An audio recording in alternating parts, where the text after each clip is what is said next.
അസ്സലാമു അലൈക്കും വറഹ്മത്തുള്ളാഹി വബറകാതുഹു. പരിശുദ്ധ ദുൽഹിജ്ജ മാസത്തിലെ ആദ്യത്തെ വെള്ളിയാഴ്ച രാവാണ്. ഇന്നത്തെ രാത്രിക്ക് രണ്ട് പ്രത്യേകതകളുണ്ട്. ഒന്ന്, വൽ ഫജ്രി വലയാലിൻ അശ്ർ, 10 സുന്ദര രാത്രികളെ പറ്റി, 10 അത്ഭുത രാത്രികളെ പറ്റി വിശുദ്ധ ഖുർആൻ പറഞ്ഞ ആ 10 രാത്രികളിൽപ്പെട്ട രണ്ടാമത്തെ രാത്രിയാണ് ഇന്ന്. അതോടൊപ്പം തന്നെ വിശുദ്ധമായ വെള്ളിയാഴ്ചയുടെ രാവാണ്. അപ്പൊ 2 രാത്രികൾ, മഹത്തായ 2 രാത്രികളുടെ ഫളിലുകൾ സമ്മേളിക്കുന്ന വിശുദ്ധമായ ഒരു സന്ദർഭത്തിലാണ് ഞാനും നിങ്ങളുമുള്ളത്. അല്ലാഹു സുബ്ഹാനഹു വ തആല നമ്മുടെ എല്ലാ സൽക്കർമ്മങ്ങളും സ്വീകരിക്കുമാറാകട്ടെ. ഈ അത്ഭുതപ്പെടുത്തുന്ന ഈ രാത്രിയിൽ, അല്ലെങ്കിൽ നേട്ടങ്ങൾ എമ്പാടും കരസ്ഥമാക്കാൻ അവസരം ലഭിക്കുന്ന ഈ രാത്രിയിൽ ഞാനും നിങ്ങളും ഇന്ന് ചെയ്യേണ്ട അമൽ എന്താണ്? സംശയമില്ല, നമ്മുടെ നാവുകൾ ദിക്റുകളെ കൊണ്ടൊന്ന് നനയ്ക്കാൻ തയ്യാറായാൽ, ഒരല്പസമയം നമ്മുടെ നാവുകളെ ദിക്റുകൾ ചൊല്ലിയിട്ടൊന്ന് നനയ്ക്കാൻ തയ്യാറായി കഴിഞ്ഞാൽ ആ ഉമിനീരും നാളെ നരകത്തിലെ തീയും അതിലെ നരകത്തിലെ പുകയും തമ്മിൽ ചേരുകയില്ല എന്ന് മഹാന്മാർ പഠിപ്പിച്ചു തന്ന സുന്ദരമായ രാത്രി. ഒരുപാട് സൂറത്തുകളും അതുപോലെ തന്നെ ഒരുപാട് അദ്കാറുകളും ഒക്കെ, വ്യത്യസ്തങ്ങളായ ദിക്റുകളൊക്കെ മഹാന്മാർ പഠിപ്പിച്ചു തന്നതായി കാണാം. അക്കൂട്ടത്തിൽപ്പെട്ടതാണ് സൂറത്തുൽ മുൽക്ക് പാരായണം ചെയ്യുക. സൂറത്തുൽ മുൽക്ക്, തബാറകല്ലദീ ബിയദിഹിൽ മുൽക്ക് വഹുവ അലാ കുല്ലി ഷൈഇൻ ഖദീർ. സൂറത്തുൽ മുൽക്ക് എല്ലാ രാത്രികളിലും പാരായണം ചെയ്യുകയാണ് എങ്കിൽ അയാൾക്ക് ഖബറിൽ ഒരു പ്രയാസം ഉണ്ടാകൂല എന്ന് മുഹമ്മദുർ റസൂലുള്ളാഹ്. ഇത് വെറുതെ പറയല്ല, മുത്തുനബി തങ്ങളുടെ ഹദീസിൽ കൃത്യമായി അത് രേഖപ്പെടുത്തിയിട്ടുണ്ട്.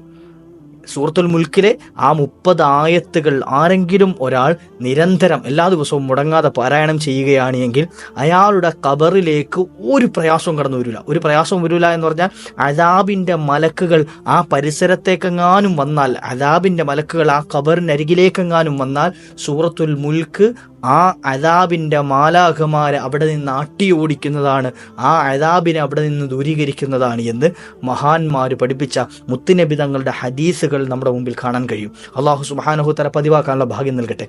ആ സൂറത്തുൽ മുൽക്ക് ഇന്നത്തെ രാത്രിയിൽ നമ്മൾ പ്രത്യേകം പാരായണം ചെയ്യുകയാണ്. ഈ പ്രത്യേകം 10 ദിവസങ്ങളിൽ മുടങ്ങാതെ ഓതുകയാണ് എങ്കിൽ അവർക്ക് കിട്ടുന്ന നേട്ടം, നരകത്തിലെ തീ അദ്ദേഹത്തെ തൊടുകയില്ല, നരകത്തിലെ തീയും അയാളുടെ ശരീരവും തമ്മിൽ ചേരുകയില്ല, കണക്റ്റ് ആകുകയില്ല എന്ന് മഹാന്മാർ പഠിപ്പിച്ചതായി കാണാം. അള്ളാഹു പാരായണം ചെയ്യാൻ ഭാഗ്യം നൽകട്ടെ. സൂറത്തുൽ മുൽക്ക് നമ്മൾ എല്ലാ ദിവസവും ഓതുന്നതല്ലേ, ഇൻഷാ അല്ലാഹ് ഇന്നും മുടങ്ങാതെ ഓതാൻ ശ്രമിക്കുക. അതോടൊപ്പം സൂറത്തുൽ ഹജ്ജ് പാരായണം ചെയ്യുക. ഞാൻ മുമ്പ് സൂചിപ്പിച്ചിരുന്നത് സൂറത്തുൽ ഹജ്ജ് മുടങ്ങാതെ ഓതാൻ ശ്രമിക്കുക.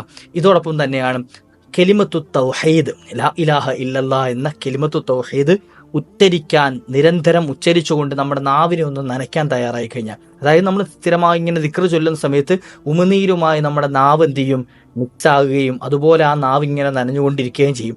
ആ നനയൽ അത് നമ്മുടെ ദിക്റിൻ്റെ കൂട്ടത്തിലുള്ള നനയലാകുമ്പോൾ ഈ ഉമിനീരും നാളത്തെ നരകവും തമ്മിൽ ചേരുകയില്ല, അവിടുത്തെ പുകയും തമ്മിൽ ചേരുകയില്ല എന്ന് മഹാന്മാർ പഠിപ്പിച്ചതായി കാണാം. അക്കൂട്ടത്തിൽ പറഞ്ഞതാണ് സൂറത്തു നമ്മുടെ ദിക്ർ തഹ്ലീൽ, അതുപോലെ തന്നെ തക്ബീർ, അല്ലാഹു അക്ബർ, അതുപോലെ അൽഹംദുലില്ലാ, ഇത് 3 പ്രത്യേകമായി ചൊല്ലണം. ഇതോടൊപ്പം തന്നെ മഹാന്മാർ ചൊല്ലാൻ പഠിപ്പിച്ചെന്ന മഹത്തായ ഒരു ദിക്ർ കാണാം. എന്ത്? ലാ ഇലാഹ ഇല്ലാ അന്ത സുബ്ഹാനക ഇന്നി കുന്തു മിനൽ ളാലിമീൻ. ലാ ഇലാഹ ഇല്ലാ അന്ത സുബ്ഹാനക ഇന്നി കുന്തു മിനൽ ളാലിമീൻ. ഇന്നത്തെ രാത്രി കിടന്നുറങ്ങുന്നത് വരെ, ഇന്നത്തെ രാത്രി നിങ്ങൾ ഉറങ്ങുന്നത് വരെ ഈ ഒരു ദിക്ർ നിങ്ങളുടെ നാവ് കൊണ്ട് ഇങ്ങനെ ചൊല്ലിക്കൊണ്ടേ ഇരിക്കുകയാണെങ്കിൽ, ഈ ഒരു ദിക്റുമായിട്ടാണ് നിങ്ങൾ ഇങ്ങനെ എന്ത് ചെയ്യുന്നത്, നിരന്തരം ലാ ഇലാഹ ഇല്ലാ അന്ത സുബ്ഹാനക ഇന്നി കുന്തു മിനൽ ളാലിമീൻ, ലാ ഇലാഹ ഇല്ലാ അന്ത സുബ്ഹാനക ഇന്നി കുന്തു മിനൽ ളാലിമീൻ, ഇങ്ങനെ പതിവായി ചൊല്ലിയാണ് നിങ്ങൾ ഉറക്കത്തിലേക്ക് പോകുന്നത് എങ്കിൽ ഇനി അങ്ങോട്ടുള്ള ഈ ദുൽഹിജ്ജ മാസം മുഴുവൻ നിങ്ങളുടെ ജീവിതത്തിൽ ബറക്കത്ത് ലഭിക്കാൻ ആ ഒരു ദിക്ർ മതി. ഈ മാസം മുഴുവൻ നിങ്ങൾക്ക് ബറക്കത്ത് ലഭിക്കാൻ ഈ ഒരൊറ്റ ദിക്റിന്റെ പവർ മതി. അള്ളാഹു ജീവിതത്തിൽ നിരന്തരമായി മുഴുവനായി പതിവാക്കാനുള്ള ഭാഗ്യം നൽകുമാറാകട്ടെ. എത്ര ശ്രേഷ്ഠമുള്ള ദിക്റാണെന്നറിയോ, എത്ര ബർക്കത്തുള്ള ദിക്റാണെന്നറിയോ. കാരണം ഈ ദിക്ർ നമ്മെ പഠിപ്പിച്ചു തന്നത് മഹാന്മാരായ പ്രവാചകന്മാരിലൂടെയാണ്, അമ്പിയാക്കളിലൂടെ പഠിപ്പിച്ചു തന്ന ദിക്റാണ് അല്ലേ.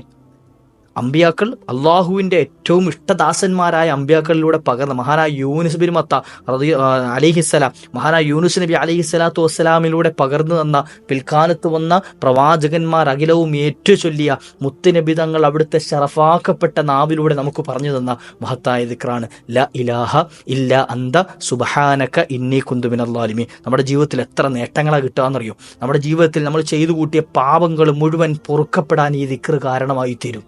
നമ്മുടെ ജീവിതത്തിൽ നമ്മൾ ചെയ്തു കൂട്ടിയ മുഴുവൻ തിന്മകളും മായ്ക്കപ്പെടാൻ ഈ ദിക്ർ കാരണമായി തീരും. നമ്മുടെ ജീവിതത്തിൽ വലിയ വലിയ ദറജകൾ ഉയർന്നു കിട്ടാൻ, വലിയ വലിയ സ്ഥാനങ്ങൾ ലഭിക്കാൻ ഈ ദിക്ർ കാരണമായി തീരും.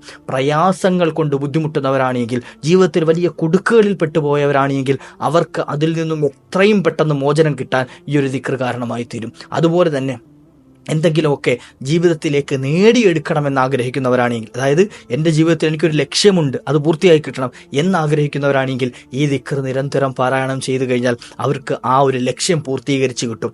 അതോടൊപ്പം തന്നെയാണ് കടബാധ്യത കൊണ്ട് കടക്കണിയിൽപ്പെട്ട് ആകെ താറുമാറായി കിടക്കുന്നവരാണെങ്കിൽ, എത്ര വലിയ കടങ്ങളുണ്ടെങ്കിലും, ലോൺ എടുത്ത് മുടിഞ്ഞവരാണെങ്കിലും, പലിശ കയറി മുടിഞ്ഞവരാണെങ്കിലും, ആരാണെങ്കിലും ശരി, എത്ര വലിയ കടക്കണിയിൽപ്പെട്ടവരാണെങ്കിലും ശരി, ആ കടങ്ങൾ മുഴുവൻ വീട്ടിൽ കിട്ടാൻ ഈ ഒരു ദിക്ർ പതിവാക്കൽ അവരെ സഹായിക്കുന്നതാണ്. ഇതൊക്കെ മഹത്തുക്കൾ അവരുടെ ഗ്രന്ഥങ്ങൾ ഇതിനേക്കാൾ കൂടുതൽ എണ്ണി അക്കമിട്ടെണ്ണി പറഞ്ഞതായി കാണാം. ഞാൻ ചുരുങ്ങിയ പ്രധാനപ്പെട്ട ചില കാര്യങ്ങൾ മാത്രം സൂചിപ്പിച്ചെന്നേ ഉള്ളൂ. അപ്പം ഈ ഒരു ദിക്ർ ഇന്നത്തെ രാത്രി നമ്മൾ ചൊല്ലണം ഇൻഷാ അല്ലാഹ്. ഇന്ന് മുതൽ ചൊല്ലണം, ഇന്നത്തെ രാത്രി മാത്രമല്ല, ഇന്ന് മുതൽ ഇൻഷാ അല്ലാഹ് നമ്മൾ ചൊല്ലണം. അല്ലാഹു സുബ്ഹാനഹു വ തആല തൗഫീഖ് നൽകുമാറാകട്ടെ. ഏതാ ദിക്ർ? ലാ ഇലാഹ ഇല്ലാ അന്ത സുബ്ഹാനക ഇന്നി കുന്തു മിനൽ ളാലിമീൻ. ഇതോടൊപ്പം പരിശുദ്ധമായ ഹജ്ജിൻ്റെ മാസമാണല്ലോ അല്ലേ? ഹജ്ജ് നിർവഹിക്കാൻ മഹാന്മാരായ ഹാജിമാരൊക്കെ എവിടെ പോയിട്ടുണ്ട്? പരിശുദ്ധമായ മക്കയിലേക്ക് പുറപ്പെട്ടിട്ടുണ്ട് അല്ലേ? പല നാടുകളിൽ നിന്ന് പുറപ്പെട്ടുകൊണ്ടേയിരിക്കുന്നു. ഇൻഷാ അല്ലാഹ് അള്ളാഹു അവരുടെ ഹജ്ജൊക്കെ സ്വീകരിക്കുമാറാകട്ടെ. അവർക്ക് വേണ്ടി ആത്മാർത്ഥമായി ദ്വാരക്കുക. ഈ വർഷം ഹജ്ജിന് പോയ മുഴുവൻ ഹാജിമാർക്കും വേണ്ടി എന്ത് ചെയ്യുക? ആത്മാർത്ഥമായി ദ്വാരക്കുക. എന്താ ദ്വാരക്കണം? അള്ളാഹുവേ, അവരുടെ ഹജ്ജ് നീ കബൂലാക്കണേ അല്ലാഹ്. അവർ ചെയ്യുന്ന കാരണം പൈസ മുടക്കി പ്രയാസം സഹിച്ചൊക്കെ അവരവിടെ എത്തിയത് എന്തായാലും അള്ളാഹുവിൻ്റെ പൊരുത്തം കാംക്ഷിച്ചിട്ടാണ് അല്ലേ? അല്ല ഇത്ര ലക്ഷക്കണക്കിന് രൂപ മുടക്കിയിട്ട് ആർക്കും അവിടെ എന്ത് ചെയ്യുക? ആളാകണമെന്ന ധാരണയിൽ പോകേണ്ട ആവശ്യമില്ലല്ലോ. അങ്ങനെ പോയവർക്ക് അള്ളാഹു പൊരുത്തപ്പെട്ട് കൊടുക്കട്ടെ. അല്ലാത്ത ബഹുഭൂരിപക്ഷം ആളുകളും അവിടെ എത്തിയത് അള്ളാഹുവിൻ്റെ ആ ഒരു വിളിക്കുത്തരം നൽകിക്കൊണ്ടാണല്ലോ. അവിടെ എത്താൻ തൗഫീഖ് കിട്ടൽ അള്ളാഹുവിൻ്റെ വിളിക്കുത്തരം ചെയ്തവർക്കാണ്. അപ്പോൾ അവരുടെ ഹജ്ജ് നീ കബൂലാക്കണേ റബ്ബേ എന്ന് നമ്മൾ ആത്മാർത്ഥമായി ദ്വാരക്കാം. കാരണം എന്താ പറയുക, ആ കൂട്ടത്തിൽ അവർ ഹാജിമാർ അവിടെ നിന്ന് ദ്വാരക്കുന്ന കൂട്ടത്തിൽ മുഅ്മിനീങ്ങൾക്ക് വേണ്ടി ദ്വാരക്കും, മുസ്ലിമീങ്ങൾക്ക് വേണ്ടി ദ്വാരക്കും ഇല്ലേ? ഏതെങ്കിലും ഒരാളെങ്കിലും ദ്വാരക്കൂലേ? ഏതെങ്കിലും ഒരാളെങ്കിലും ദ്വാരക്കും. ആ ദുആയിൽ നമുക്കും എന്ത് ചെയ്യാൻ പറ്റും? അയാളുടെ ഹജ്ജ് അള്ളാഹു സ്വീകരിച്ചു കഴിഞ്ഞാൽ, അദ്ദേഹത്തിൻ്റെ ഹജ്ജ് അള്ളാഹു കബൂലാക്കിയാൽ, അദ്ദേഹം ചെയ്ത ദുആഇനെ അള്ളാഹു സ്വീകരിക്കുകയും ആ ദുആഇൽ ഉൾപ്പെടാൻ എനിക്കും നിങ്ങൾക്കും ഭാഗ്യം ലഭിക്കുകയും ചെയ്യും. അപ്പം അതുകൊണ്ട് എന്ത് ചെയ്യുക? നമ്മൾ ആത്മാർത്ഥമായി ദ്വാരക്കേണ്ടതാ, അള്ളാഹു ആ പോയ ഹാജിമാരുടെ എല്ലാവരുടെയും ഹജ്ജിനെ നീ കബൂലാക്കണേ അള്ളാഹ് എന്നാണ്. ഇല്ല, കൂട്ടത്തിൽ ചിലപ്പോൾ നമ്മുടെ കുടുംബാദികൾ പോയിട്ടുണ്ടാവും, നമ്മുടെ കൂട്ടുകാർ പോയിട്ടുണ്ടാവും, അതുപോലെ തന്നെ നമ്മുടെ ബന്ധുമിത്രാദികളൊക്കെ ഉണ്ടാവും. അപ്പോൾ അവരുടെയൊക്കെ ഹജ്ജ് സ്വീകരിക്കുന്നതോടൊപ്പം തന്നെ ലോകത്തിൻ്റെ നാനാഭാഗങ്ങളിൽ നിന്നും അവിടേക്ക് എത്തിച്ചേർന്ന മുഴുവൻ ഹാജിമാർ, ഹജ്ജുമ്മമാർ, അള്ളാഹു അവർക്ക് ആഫിയത്ത് നൽകട്ടെ ഇല്ലേ? കഴിഞ്ഞ കൊല്ലങ്ങളിലൊക്കെ ഒരുപാട് ആളുകൾ മരണപ്പെട്ടതായിട്ടൊക്കെ നമ്മൾ വാർത്തകൾ കണ്ടു.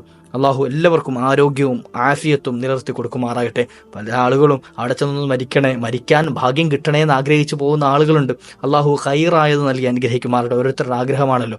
മരിക്കാൻ ആഗ്രഹിക്കാൻ പാടില്ല എന്ന് എന്ത് ചെയ്യുക? മുത്തുനബി സല്ലല്ലാഹു അലൈഹി വസല്ലം എന്ന ഹദീസിലുണ്ട്. എന്നാൽ ചില ആഗ്രഹങ്ങൾ അള്ളാഹു എന്ത് ചെയ്യും? അള്ളാഹു ഇഷ്ടപ്പെട്ട ചില ആഗ്രഹങ്ങളുണ്ട്. അതെന്താ? പരിശുദ്ധ മക്കയിലെത്തിയിട്ട് തന്നെ മരിപ്പിക്കണേ അല്ല. അത് മരിപ്പിക്കാൻ ആഗ്രഹിക്കലാണ്. പക്ഷേ അത് ആഗ്രഹം എങ്ങനെയാണ്? മക്കയിലെത്തിയിട്ട് മരിക്കുക. അതായത് നമ്മുടെ നാടുകളിലേക്കാട് ഏറ്റവും ബർക്കത്തുള്ളൊരു നാടാണ് മക്ക അല്ലെ? മദീനയിലെത്തി മരിക്കാൻ ഭാഗ്യം ലഭിക്കാം അല്ലേ? അല്ലെങ്കിൽ നിസ്കാരത്തിലായി മരിപ്പിക്കണേ അല്ല. ഇങ്ങനെയൊക്കെ എന്ത് ചെയ്യുക? സുജൂദിൽ കിടന്ന് മരിപ്പിക്കണേ അല്ല. ഇങ്ങനെയൊക്കെ ആഗ്രഹിക്കുന്നുണ്ട്. അപ്പോൾ ആ ആഗ്രഹമൊക്കെ എന്ത് ചെയ്യുക? അള്ളാഹു ഇഷ്ടപ്പെടുന്ന ആഗ്രഹങ്ങളാണ്. അല്ലാതെ ഈ ദുനിയാവിൻ്റെ ഭാരം കയറി കടം കയറി മുടിഞ്ഞിരിക്കുമ്പോൾ എന്ത് ചെയ്യുക? അതൊന്ന് മരിച്ചു കിട്ടിയിരുന്നെങ്കിൽ കൊള്ളാമായിരുന്നു. അതാ പാടില്ല എന്ന് പറഞ്ഞു കേട്ടോ. മരണത്തെ അങ്ങനെ ആഗ്രഹിക്കാൻ പാടില്ല എന്നാണ്. ഈ ആഗ്രഹം എന്താ? മക്കയിൽ ഹജ്ജിന് പോവുകയാണ്. അപ്പോൾ നമ്മുടെ പാപങ്ങളൊക്കെ പൊറുക്കപ്പെട്ട രൂപത്തിൽ റബ്ബിലേക്ക് വിളിക്കാൻ, ആ വിളിക്കുത്തരം നൽകാൻ ഭാഗ്യം ലഭിച്ച അതൊരു ഭാഗ്യമായി കാണുന്ന ആളുകൾ, അങ്ങനെ ആയിരുന്നു പോയ ആളുകളൊക്കെ ഉണ്ട്. അള്ളാഹു ഖൈറാണെങ്കിൽ അവർക്ക് അത് ആഗ്രഹം പൂർത്തീകരിച്ചു കൊടുക്കുമാറാകട്ടെ. അല്ലാത്ത ആളുകളൊക്കെ അള്ളാഹു സുബ്ഹാനഹു വ തആല പൂർണ്ണമായി ഹജ്ജും ഉംറയൊക്കെ നിർവഹിച്ച് സിയാറത്തൊക്കെ ചെയ്ത് കൃത്യമായി അവരുടെ നാടുകളിലേക്ക് മടങ്ങിയെത്തി കുടുംബാദികളെയൊക്കെ കാണാനും സന്തോഷം പങ്കിടാനും അവരുടെ കൈയൊക്കെ പിടിച്ച് നമുക്കൊക്കെ മുസാഫഹത്ത് ചെയ്യാനും ഒക്കെ അള്ളാഹു ഭാഗ്യം നൽകുമാറാകട്ടെ. ഇൻഷാ അല്ലാഹ് ഇത് ദിക്ർ മറന്നു പോകണ്ട. ഇന്നത്തെ രാത്രി മുതൽ ഇൻഷാ അല്ലാഹ് പതിവായി ചൊല്ലാൻ ശ്രമിക്കുക. അള്ളാഹു എനിക്കും നിങ്ങൾക്കും ഭാഗ്യം നൽകുമാറാകട്ടെ. ദുആ വസിയത്ത് ചെയ്ത എല്ലാ മുഅ്മിനീങ്ങൾക്കും റബ്ബേ അവർക്ക് നീ എല്ലാ കാര്യങ്ങളും റാഹത്താക്കി കൊടുക്കണേ അല്ലാഹ്. എൻ്റെ ഈ കമൻറ്റ് ബോക്സിലൊക്കെ ഒരുപാട് ആളുകൾ, ഒരുപാട് ഉമ്മമാർ, സഹോദരിമാർ, സഹോദരങ്ങൾ എനിക്ക് പേഴ്സണലായിട്ടും മെസ്സേജ് അയക്കുന്ന ആളുകളുണ്ട്. പലപ്പോഴും റീപ്ലൈ തരാൻ പറ്റാത്തത് സമയക്കുറവ് കൊണ്ടാണ്, പല തിരക്കിലൊക്കെ പെട്ടുപോകുന്നതുകൊണ്ട് അള്ളാഹു എല്ലാവരുടെയും മുറാദുകൾ ഹാസിലാക്കി തരുമാറാകട്ടെ. എല്ലാവരുടെയും സങ്കടങ്ങളെ അള്ളാഹു തീർത്തു തരുമാറാകട്ടെ, വിഷമങ്ങളെ അള്ളാഹു മാറ്റി തരുമാറാകട്ടെ, എല്ലാ ആഗ്രഹങ്ങളും പൂവണിയുന്ന നല്ല മീനിങ്ങൾ അള്ളാഹു നമ്മയൊക്കെ ചേർത്ത് തരുമാറാകട്ടെ, സങ്കടങ്ങളൊക്കെ തീർത്ത് സന്തോഷമുള്ള സമാധാനമുള്ള ജീവിതം അള്ളാഹു നൽകി അനുഗ്രഹിക്കുമാറാകട്ടെ. നിങ്ങളും എനിക്ക് വേണ്ടി ദ്വാരക്കണം, കുടുംബത്തിന് വേണ്ടി ദ്വാരക്കണം. അള്ളാഹു എല്ലാവർക്കും ഖൈറും ബറക്കത്തും നൽകട്ടെ എന്ന് ആത്മാർത്ഥമായി ദ്വാരക്കുന്നു. മരിക്കുന്ന സമയം ഈമാൻ സലാമത്തായി മുത്തുനബിതങ്ങളെ കണ്ട് പുഞ്ചിരിച്ച് കലിമ ചൊല്ലി യാത്ര പറയാൻ അള്ളാഹു ഭാഗ്യം നൽകുമാറാകട്ടെ.